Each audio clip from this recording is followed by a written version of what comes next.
At the end of the summer of 1896, large amounts of gold were found in the Yukon River Basin. And it was a year later that when a prospector returned from discovering gold in the Yukon. In fact, he returned to Seattle with what would be in today's value $20 to $30 million of gold. And when news traveled around the country about that, it set off what is known today as the Klondike Gold Rush. Over 100,000 people uprooted their lives, left their former lives behind, and made their way for the Yukon. Now, to get there, it was quite an arduous journey. First of all, as you can see here in these pictures, you had to board a ship from Seattle, and then you had to sail to one of two ports. Either you had to sail to Skagway in Canada, or you had to sail to the port of Valdez in Alaska. And then from those two ports, it was a hundreds of mile, 500, 600 mile journey at that point that you would have to take. And you would have to travel through and over mountains, cross glaciers, huge crevasses, blizzards, freezing temperatures, just to get to where this gold was discovered. Now just think about the risk that these people took, all in the hopes and the allure of riches and wealth. Now that's where we left the story last week. What happened to these 100,000 people that made their way for the Yukon? Well, history tells us that of those 100,000 that were going, the majority of them never even made it to the gold fields, the river basin. Sadly, some of those ships never made it to port. Also, most of the people that made this trip, they weren't professional mountaineers. They weren't professional prospectors. They didn't have enough gear. They didn't have enough supplies. Many died in accidents. Others froze to death. Others starved from lack of supplies. And history tells us this, that the truth is only about 30,000 of the 100,000 eventually made it to the gold fields and set up a claim. They began to actually try to find gold there in the Klondike. But of those 30,000 that actually made it, only about 10%, 3,000, actually ever found any gold at all. And the truth is, the vast majority of those people that found gold, they found just enough to live and keep looking for more. Or many of them wasted the gold that they found and turned it into money and wasted it in the saloons and the brothels that popped up in these mining towns. When it was all said and done, only about 200 people actually got wealthy and rich from the Klondike Gold Rush. Now just think about that. 100,000 wealth seekers, and only 200 people actually found it. The vast majority of the people did not have their hopes and their dreams realized when it came to wealth. And I think it's the same way today. I think most people don't get the kind of life they want, they dreamed of, they hoped for when it comes to wealth and money. And I think the reason for that is because most of us follow what's typical, what's normal, what everybody else does, what the average person does when it comes to how we handle our money. I want to welcome all of our congregations and churches joining us today. My name is James. It's an honor to be with you and to have all of our congregations online sharing in this message and in this moment together. Now, last week, if you were with us, I gave us 3 typical attitudes that most people have when it comes to money. And I just want to quickly review those, and then we're going to spend most of our time on the 3 atypical attitudes that Jesus gives us that I think can lead us to the kind of life we all want when it comes to finances and money. A life that is lived freely, responsibly, and generously. But let's start with, let me refresh you with those 3 typical attitudes we talked about last week. The first one is this. I think most people think more money will make me more happy. Now, I know that's not grammatically incorrect, but it sure is the way most of us think, right? Like, I think most of us think that, man, happiness is just around the corner, right? I mean, happiness, it's when I just get that next pay raise, when I hit that next income bracket, when I can get that next car or that next house or that next hobby or that next adventure or whatever it is, that it's just out there. If I can just get there, I'll find it. And as we said last week, there's nothing wrong with making more money, or the truth is, making a lot of money. But it won't fill your soul, and it won't settle your anxious heart. Only God can do that. Typical attitude number two, this is what we said last week. A lot of people think this: all the church is interested in is my money. And I want to remind you what I said last week, that in this church, what we are most interested in is ministry. That's what we're interested in. We exist to serve and to give ourselves away just like Jesus did. We are about positive impact in our community and change lives on the other side of our serving and the other side of our giving. And this is what our Christmas offering is all about. I shared with you last week how much we have given over the last decade. We've done the Christmas offering for 11 years, and in its first decade, what this Christmas offering has done is absolutely astonishing. Now, if you're new to our community, the Christmas offering, it is a yearly offering that we give at the end of the year. It's kind of like our Christmas gift to Jesus, and it is over and above our regular giving, and it funds all of our mission and outreach work in the coming year.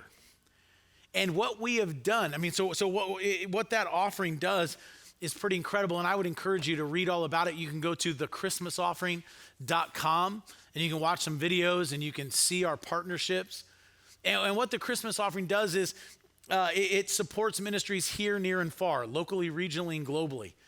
It educates and cares for orphans and children in poverty overseas in Africa, specifically an orphanage that we support that you might have heard about earlier today in Uganda. It builds homes for families in desperate poverty across the border. It serves the hungry and the homeless in our own communities where our churches are. It serves those that are in prison, helps people in rehab. It starts new churches to reach new people in new communities, and a whole lot more. And in the first 10 years, here's what we have given and really given away.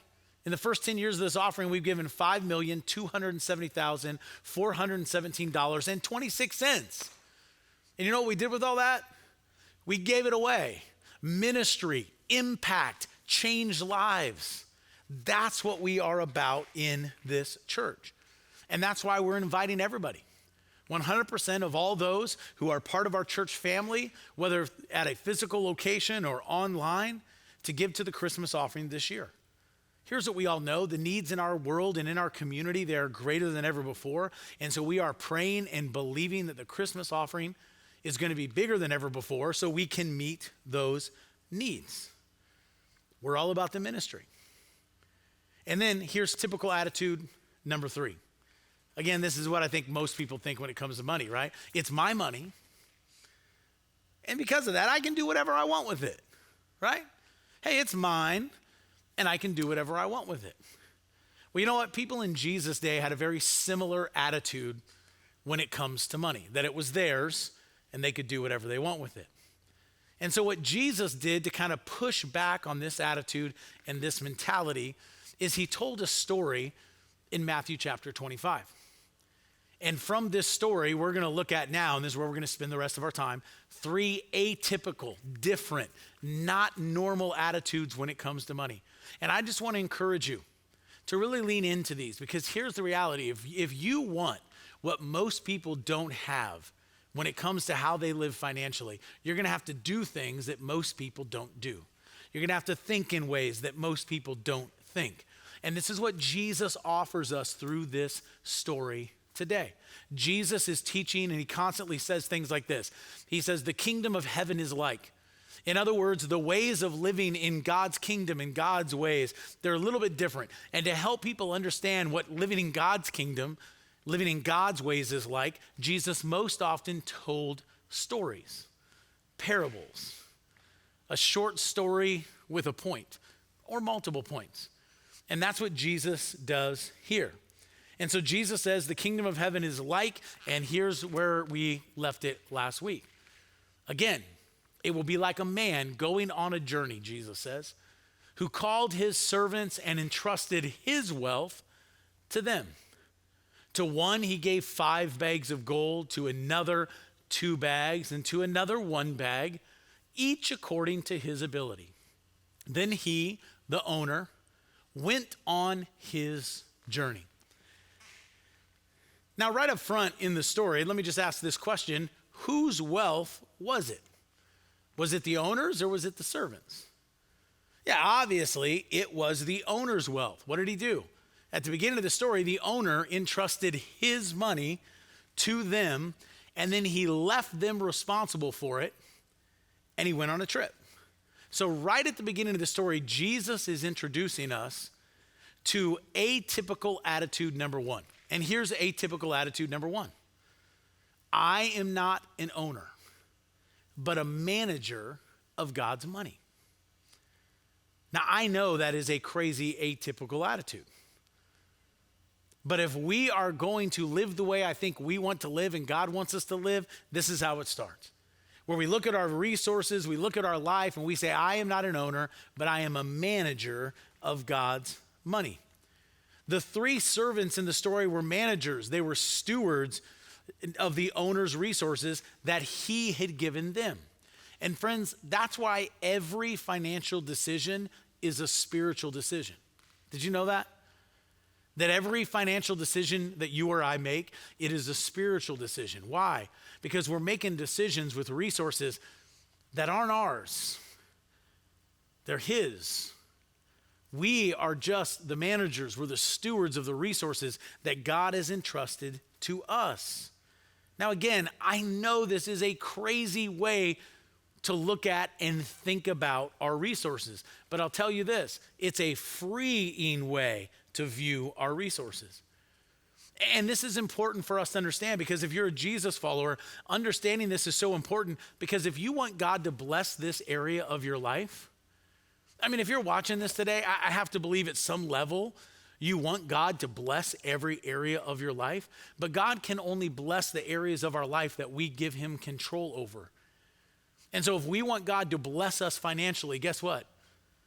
He has to be in control. We have to be submitted to him when it comes to our finances. Let's go back to the Jesus story and see what these 3 different servants did.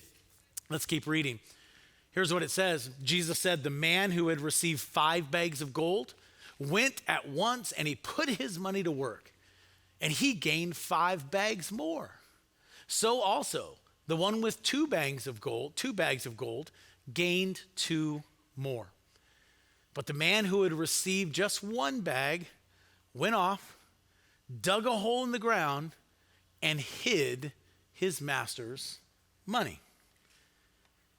Now, at this point, I think we can all figure out the metaphors that Jesus is giving in this story. Obviously, the owner in this story represents God.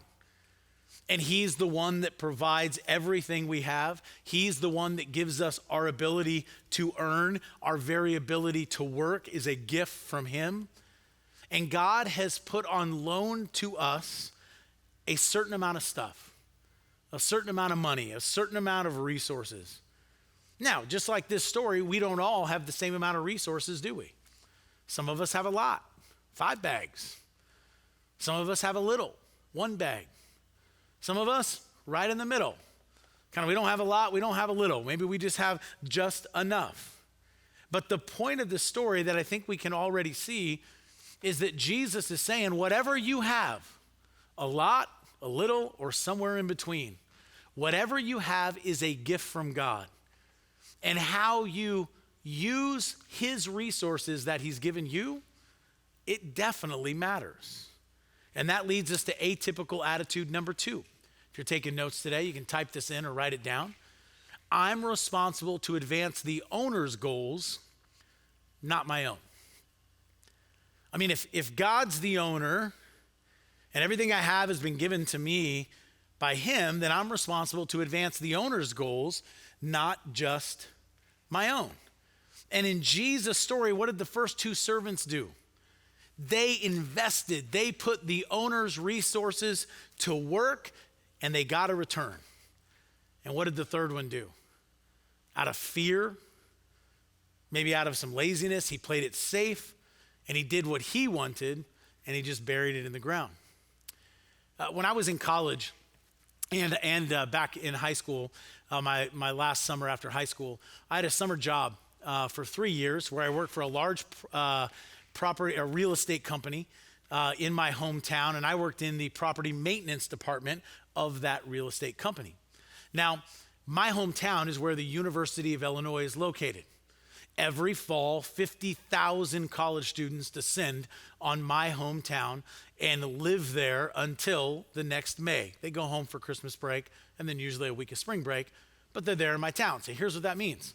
There's a lot of real estate. There's a lot of condos. There's a lot of apartments that those students take up. And so this company in the summer would hire a whole lot of workers, high school, college-age kids like me, to go into all of these apartments that college kids had lived in and refurbish them before the next school year. Now, I'm sure you can only imagine, or you can think back to when you were in school, how college kids treat apartments. Let's just say I don't think any of them ever got their deposit back. And so my job and my team's job was that we would go into these apartments and then we would follow the list of, usually it was landscaping out front, painting either the whole place or part of it, ripping out the carpet, or maybe shampooing, washing the carpet. But here's the thing. When I walked into those apartments, I didn't do what I wanted to do. It wasn't my decision what carpet got replaced and what carpet got shampooed. It wasn't my decision what walls were just touched up and what walls were repainted, what holes were left and what holes were repaired. No, it was the owner's decision. When we walked in, for every apartment, we already had a list where the owner said, this is what I want to do in this apartment. This one is just touch-up paint. This one is total paint. This one is shampoo the carpets. This one is rip them all out. I was serving the owner's goals and the owner's agenda every day I went to work. And so let me ask you a question. How about you? Whose goals are you advancing with your resources? Just yours? I mean, do you view everything that comes to you as just for you? Or do you view yourself as a manager, as a steward, who is advancing the owner's goals, not just your own? You see, every time I worship God and I give through our local church, and my wife and I do that twice a month, every time we get paid. She works, she's a labor and delivery nurse, and so every time she gets paid and every time I get paid, we worship God through giving first. And every time I do that, what I'm doing is I'm participating in God's kingdom work, his ministry through our local church, in our community, and in our world. I'm choosing to be part of advancing God's kingdom agenda and his kingdom goals, not just my own. Now, let's go back to the Jesus story and see what happens with these three servants. Here's how Jesus concluded the story. Jesus said, after a long time, in other words, the owner was gone for a long time, the master of those servants returned and settled his accounts with them. Now, just go back one if you guys could on the screen there. Settled his accounts with them. What just happened here? Well, there was a day of accountability, right? The owner entrusted his workers with his wealth.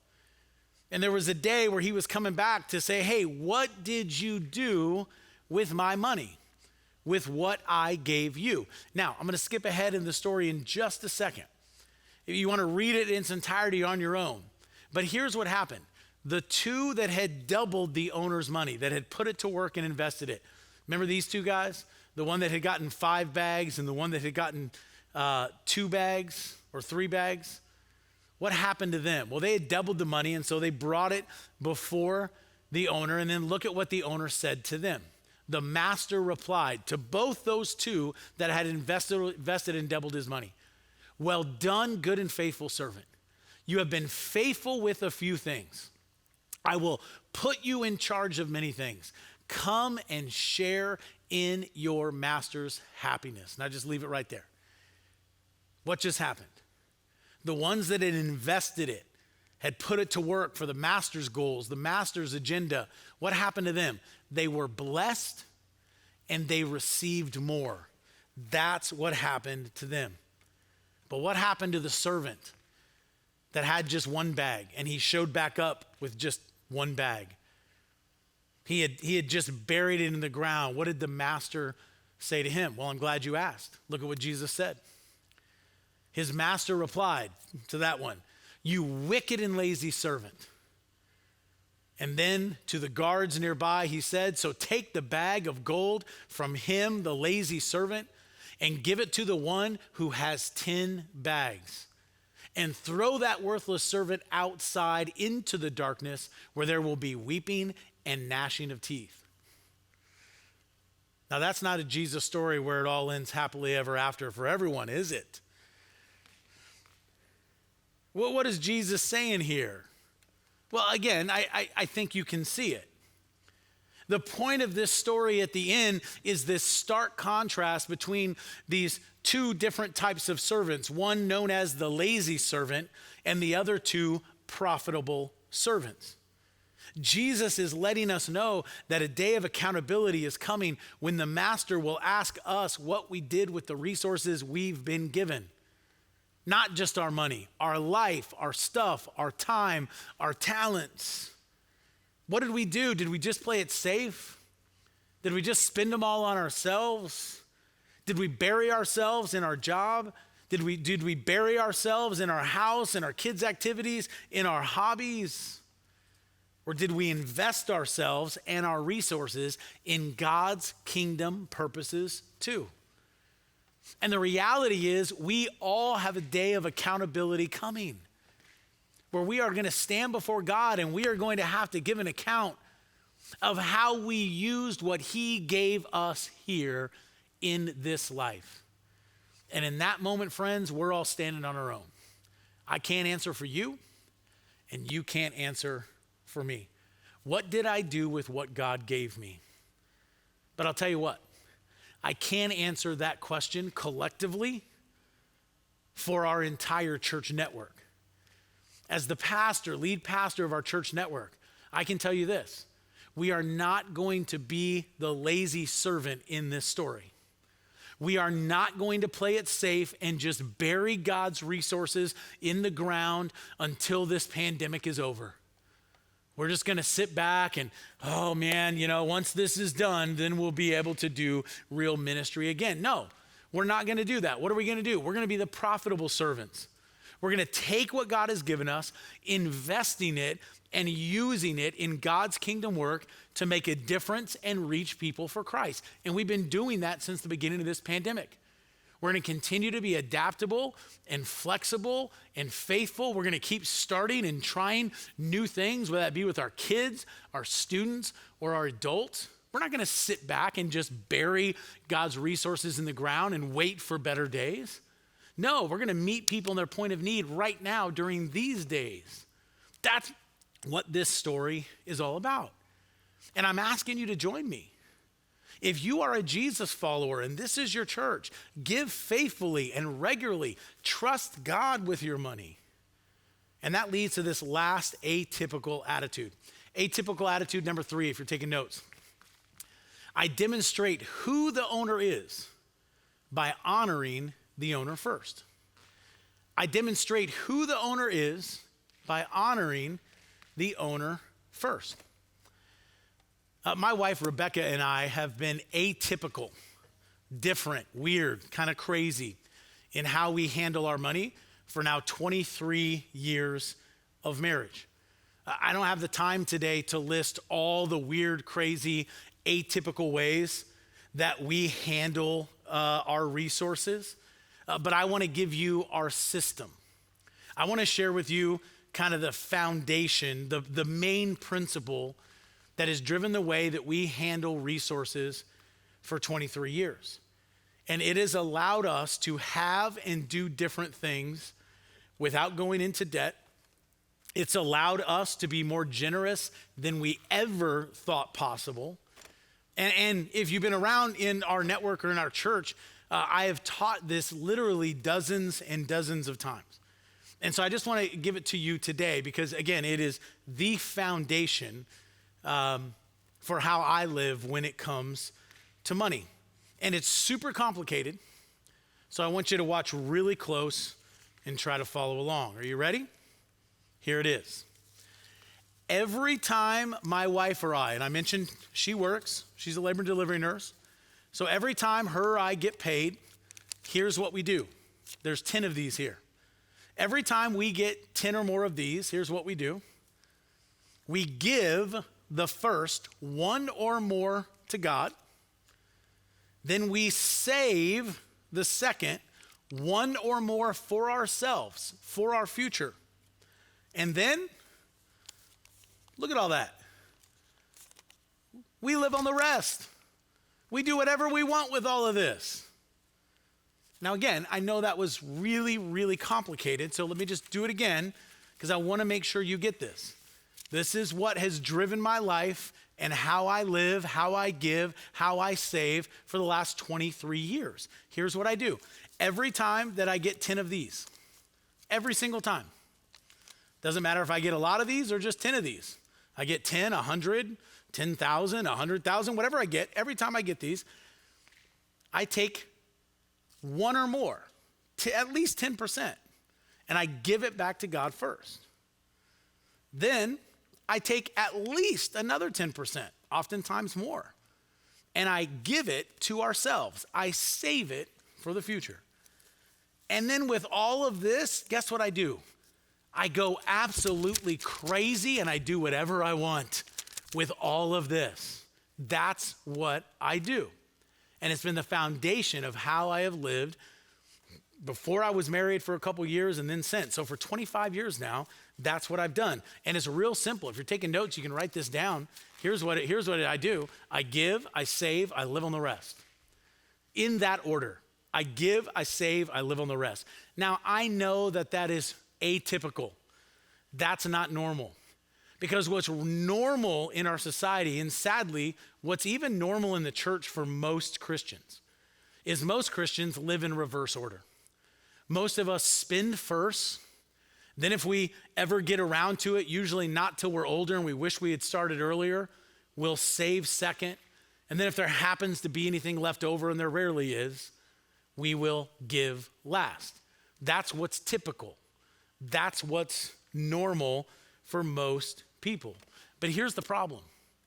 As Christians, when we live that way, when we give last, when we give God the leftovers, here's what we're saying. God, you're not first, you're last. God, I'm the priority, my kingdom, my agenda, not yours. Now, here's what I know. None of us are saying that intentionally. But if we're completely honest, it's true. And I don't say that to make any of us feel guilty. Hear me clearly. I say that and I point that out and I bring that up because I want to help you live the kind of life that I think you want to live when it comes to your money. I think you want to live freely, not in fear. I think you want to live responsibly, prepared for the future because you save. And I think you want to live generously towards other people, and I think you want to live obediently towards God. And so here's the challenge that I'm issuing this week. It's really an invitation. If you're a Jesus follower and you're watching this, here's my challenge. I challenge you, invite you to live out my financial system through the rest of the year. Just through the rest of the year. You got like a month and a half. And every time you get paid, you give one or more to God first, percentage giving. You give one or more to yourself, saving. And maybe at this point you would say, man, I have too much debt. And so maybe instead of saving, you use this one to pay down debt. And then you live on the rest. You have an amazing Christmas, even during COVID. I mean, you do whatever you want to do with all of this. And I want to challenge you to do that, to put God first, to acknowledge him as the owner, to invest in what he is doing and watch him bless your life and change your heart. Now, I know because of just what's gone on with this pandemic and shutdowns, that there are many of you watching right now, that this economy and shutdowns and everything going on with COVID, it's hurt your business or it's hurt your industry, or maybe even you've lost your job. I've talked to multiple business owners in our church this week that as our county slips into another color, that they're going to have to close their businesses or massively reduce their ability to serve people and pay for their employees and all of those things. And so right now you're hearing this, and what I want you to hear, if you're in a place where you go, man, I can't give, you're in a place where you need to receive. And I want to let you know that I care and your church cares and we want to help. And a way that you could let us know that if you are in need as we are, approaching the end of the year and Thanksgiving and Christmas and all of these things, that if you're in need, let us know that. Since the beginning of this pandemic, if you go to our homepage at any of our church locations, whether that be Venice or Torrey Pines or Imperial Beach or Chula Vista or Playas or wherever you attend, if you go to our homepage, probably the third or fourth thing, if you scroll down, here's what you'll see. It will say COVID-19 care. And there's a button there that says get help. And if you'll let us know how we can help, how we could serve you and your family, we would be honored to do that. That's what the church is. It's a family. And that means that sometimes you're on the receiving end, and other times you're on the giving end. And so let me talk to others of you that the truth is during COVID and during this pandemic, your business has actually increased. Your industry is doing fine. Maybe it's even growing. You've received raises and bonuses this season. And if that is you, here's what I want to remind you. Those are gifts from God. You don't need to feel bad about them. You don't need to feel guilty about it. But you also don't need to hoard it all for yourself. Give to God first. Recognize who your source is. Worship him, acknowledging where it comes from. And then be generous. And then enjoy what God has given you. I just believe this is going to be a great holiday season, even in the midst of crazy COVID. Why? Because we have the opportunity to serve and give to others the way Jesus has served and given to us. And so I want to let you know, I'm praying for you. I'm praying that God blesses you. I'm praying that his favor rests on you and your children, that he gives you all the strength that you and I need to endure the challenges and the difficulties of this season. And at the same time, that we will be individuals and we will be a network of churches that doesn't bury what God has given us in the ground out of fear, but rather we take it and we put it to work and we invest it in God's kingdom agenda. Why? To tell his story and to give him glory. And that's what we're going to do. That's what our congregations and churches are going to do during the season. And I'm inviting you to join me in doing the same. We're going to receive communion together today as we close this message and close this experience. I want you to grab those communion elements. You can just grab any sort of drink or juice or wine, any sort of bread or cracker that you have available. I'm going to lead us in doing these together, but just go ahead and get those close by or get them in your hands if you already have them ready. And the reason I want us to receive communion every week as we're talking about generosity is because I want the basis of our generosity to others to come from a place of realizing God's generosity towards us. And that's what communion is all about. that God bankrupted heaven, that he sent Jesus. It's what we're going to celebrate at Christmas, the birth of Christ. That God sent Jesus. Why? To show us new ways of living and new ways of loving, and ultimately to be the one final for all sacrifice for our sins. That's the gift that God has given us. That's how generous God has been to us. And when we come to the Lord's table, communion, we practice open communion. All are welcome to participate in this moment. If you're a believer, you want to remember what Christ has done for you. The bread representing Christ's body, beaten and broken, so that ours can be made whole. The cup representing his blood poured out to cover your sin and mine once for all. What a good, gracious, generous God we have. And may that be the foundation of our generosity.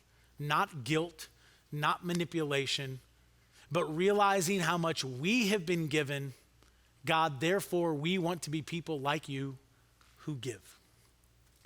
I want to invite us to take a moment of silence, a moment of reflection. I want you to consider God's goodness and God's grace to you today. He loves you. He wants to welcome you into his presence.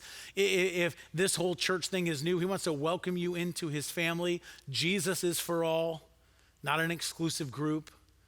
And if you want to say yes to Christ, right in the silence of this moment, you say, Jesus, I'm saying yes to you.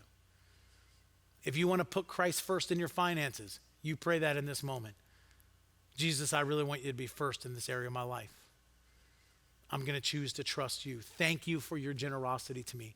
Let's take a moment of silence, then I'll lead us in eating the bread and drinking the cup together.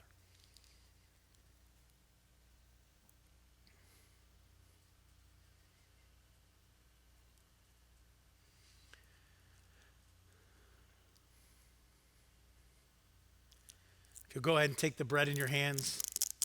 At the very first communion, Christ took bread and he broke it and said, this is my body broken for you. Let's eat the bread and remember the generosity of Jesus to us.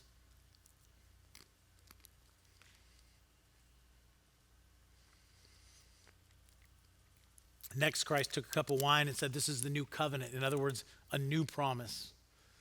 My blood poured out for you. Let's drink the cup and remember the generosity of Jesus.